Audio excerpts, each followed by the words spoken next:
Hello friends, எல்லாருக்கும் வணக்கம். இந்த வீடியோவில் நம்ம என்ன பார்க்குறோம்னா, ஓய்வு பெற்ற அரசு ஊழியர்களின் கவனத்திற்கு முக்கிய அறிவிப்பு. வாங்க டீட்டெயில்ஸாக பார்க்கலாம். ஓய்வு பெற்ற அரசு ஊழியர்களின் ஓய்வூதிய பலன்கள் தொடர்பான முன்மொழிவுகள் இனி வரும் காலங்களில் களஞ்சியம் ஆப் மூலமே செய்யப்பட வேண்டும் என தமிழக அரசு தெரிவித்துள்ளது.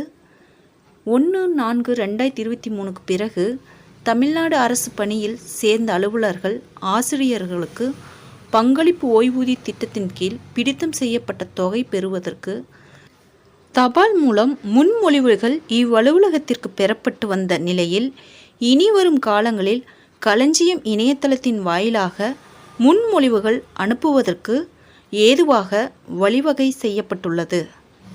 எனவே தங்களின் கட்டுப்பாட்டின் கீழ் வரும் அனைத்து பணம் பெற்று வழங்கும் அலுவலகத்திலிருந்து அனுப்பப்பட வேண்டிய அனைத்து முன்மொழிவுகளும் களஞ்சியம் இணையதளத்தின் வாயிலாக அனுப்புமாறும் அனைத்து பணம் பெற்று வழங்கும் அலுவலர்களையும் அறிவுறுத்துமாறு தெரிவிக்கப்படுகிறது.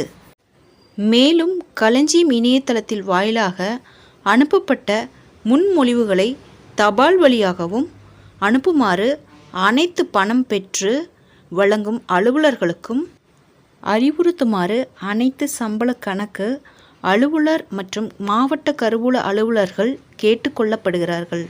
ஃப்ரெண்ட்ஸ், இந்த தகவல் உங்களுக்கு யூஸ்ஃபுல்லாக இருந்தால் என்னோட சேனலை சப்ஸ்கிரைப் பண்ணுங்கள், லைக் பண்ணுங்கள், மற்ற நண்பர்களுக்கும் இந்த வீடியோவை ஷேர் பண்ணுங்கள். தேங்க்ஸ் ஃபார் வாட்சிங்.